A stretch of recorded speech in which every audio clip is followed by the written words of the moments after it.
Գյուրջան Կասկադ, ցանկացած համեմատություն մեր օգտին է։ Մինչև սկսել ճեպազրույցը ես աշխատասենյակումս լսում էի Ալեն Սիմոնյանի ճեպազրույցը։ Նախ ինքը շատ զուգահեռներ էր տանում, թե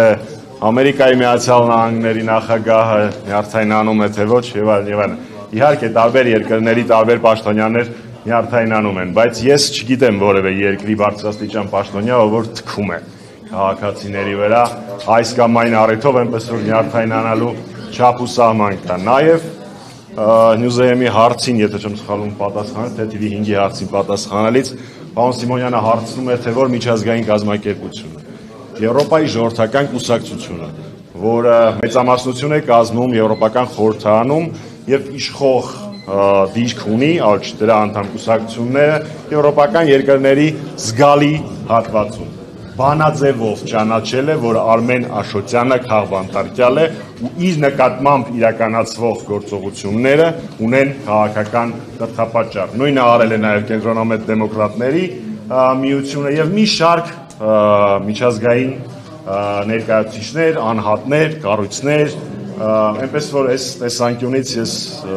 նպատակահարմար համարեցի գալ ու տեղում սուտը բացահայտել։ Կան միջազգային բազմաթիվ կազմակերպություններ, մասնավորապես Եվրոպայի ժողովրդական կուսակցությունը, ով բանաձևով Արմեն Աշոտյանին ճանաչել է քաղբանտարկյալ։ Այ հիմա սիրով ձեր հարցերին պատասխան։ Պարոն Մամիջանյան, դուք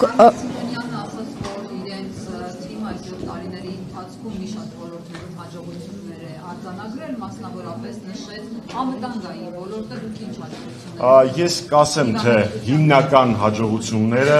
քաղաքացիական պայմանագրի որտեղ են զետեղված։ Բացում եք հատ առ հատ իրանց հայտարարագրերը, այնտեղ քաղաքացիական պայմանագրի բոլոր հաջողությունները, տները, մեքենաները, 0%-անոց վարկերը, այդ բոլորը հատ առ հատ նշան են։ Իսկ մեր քաղաքացիներին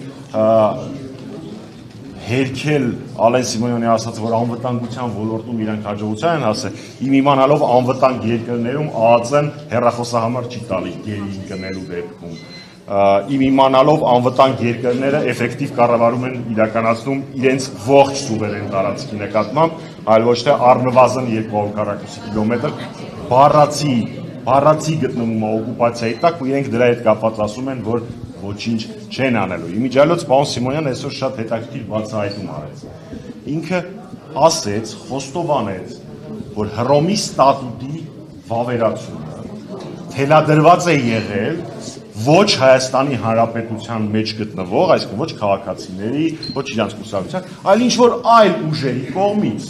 որտեղ ինքը իհարկե գոյություն չունեցող կապեր էր կառուցում, անվտանգություն, ավելի շատ օկուպացիային եւ այլն, այդ բանը չհեքիաթ է։ Բայց փաստացի առաջին անգամ ԿՊ-ն խոստովանեց իրենք այլ ուժերի թելադրանքով օրենքներ են ընդունում։ Տոլի իշոբուզիթը շատ տենց բացահայտումներ են լինելու, լավ կլինի պարոն Սիմոնյանը ինքը սկսի բոլոր բացահայտումները անել։ Պարոն Ջանյան, ասացիք, որ իշխանությունը որքան էլ պնդում է, որ Հայաստանում քաղբանտարկյալներ չկան, երեք հատկապես Տարոն Մարգարյանը հայտարարություն տարածեց, ըստ որի գլխավոր դատախազը միջնորդությամբ է գալիս ազգային ժողով իրեն անձեռնմխելիություն զրկելու համար, ընդամենը քաղաքական դրդապատճառներից ելնելով։ Այս հանգամանքին ինչպես եք վերաբերում եւ ըստ ձեզ է սա քաղաքական հետապնդում։ Իհարկե դա քաղաքական հետապնդում է, որը տևում է 7 տարուց ավել Տարոն Մարգարյանի եւ Հանրապետականի մի շարք գործադիր մարմնի խորհրդի եւ շարքային կուսակցականների նկատմամբ, այլ կուսակցությունների ներկայացուցիչներ եւ քաղաքակտիվիստներ նույնպես ենթարկում են քաղաքական հալածանքների, մանրամասնորեն պարոն Մարգարյանի նկատմամբ հարուցված շինց ու այդ բեմականացման հետ կապված վաղը քննարկումից անմիջապես հետո եւս մեկ ճեպազրույցով կանրադառնամ։ Իմիջիալոց ընթացքում հիշում եմ, ինչ ասել։ Պարոն Սիմոնյանը համարձակվեց 18 թվականի իրադարձությունների հետ կապված որակումներ անել կապված Սերժ Սարգսյանի հետ։ Ուրեմն Սերժ Սարգսյանը ասել է, թե ում է պարտվել։ Շատ ավելի հզոր այլ երկրների, այլ շահեր հետապնդող ուժերի։ Լավ կլինի, որ պարոն Սիմոնյանը իրենց մարզիչներին, իրենց քաղաքական ուժը այլ երկրներում գտնվող տերերի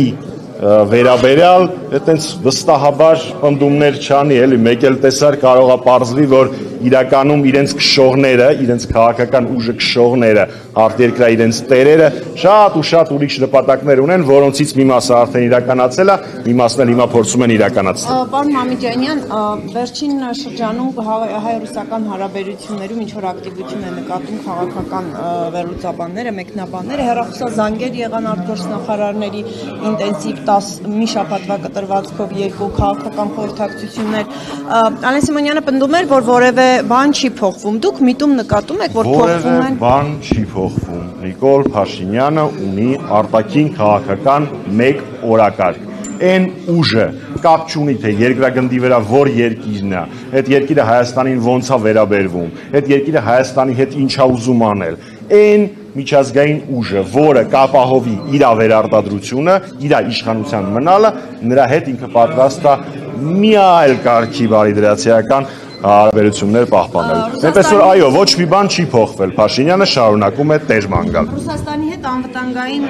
հարցում ամեն դեպքում իշխանությունը հայտարարում էր, որ լուրջ տարաձայնություններ ունի հապկի մասով եւ այլն։ Հիմա այդ խնդիրները լուծված չեն, բայց դուք ինչ եք կարծում, դուք ուրիշ շեշտադրում եք անում, այսինքն կարծում եք այս խնդիրները չլուծված կփոխվի Ռուսաստանը։ Շեշտադրումն եմ անում, ինքը պատրաստ է իրեն տեր ճանաչել ցանկացածին, ով կապահովի իր վերարտադրությունը, ու այստեղ աշխարհագրությունը, աշխարհաքաղաքականությունը բացարձակ կապ չունի։ Բայց Մամիկյանից այն որ հապ եւ հայ Ուզում եմ հասկանալ Ռուսաստանի կշարունակի երևի Ռուսաստանի դիրքորոշման մասով, այսինքն դուք կարծում եք, որ Ռուսաստանը Նիկոլ Փաշինյանը ազգային ժողովի պատգամավորը, ես Ռուսաստանի դիրքորոշումները չեմ մեկնաբանում։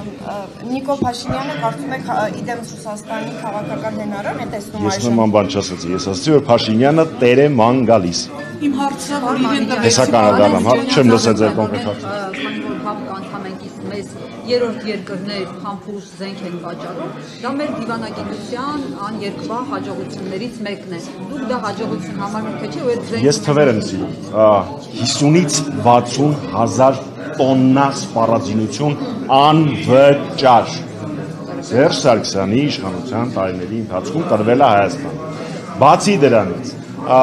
կնքվել են պայմանագրեր, որոնցով իրանք մինչև հիմա հոխորտում են։ Այդ համ պայմանագիրն ենք մենք կնքել, համ դրա վարկային միջոցներն ենք մենք ներգրավել։ Իրանցից մի բան էր մնում, այդ թղթերի մեջ ոչ մի բանին ձեռ չտան ու օրինակ, որ պայմանագրով նախատեսված էր հոբ համակարգեր, նախատեսված էր մի քանի հազար ԱԹՍ, որոնցից մի մասը Հայաստան էր ժամանելու 2020 թվականից առաջ։ Այդ դրանք իրանք չպետք է փոխեին, բերեին այդ սուերը, որոնք մարտագլխիկ չունեին, որոնք բերվում էին պատմության մեջ ամենապատասխանատու եմ Նարեկ ջան, հասկացել եմ արդեն հարցը, որոնք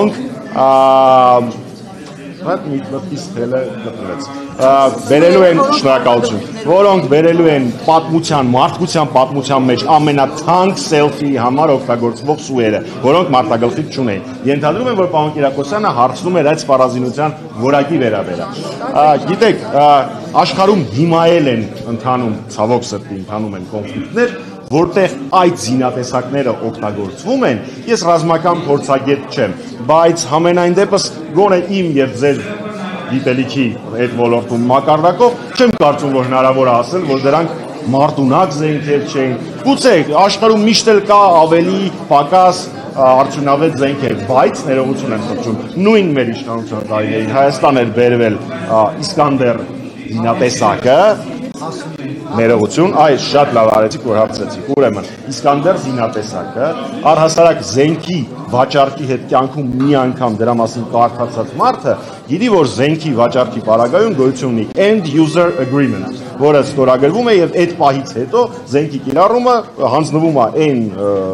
միավորին, որին վաճառվել է։ Այդ առանց պուլտը ծիծաղալու է,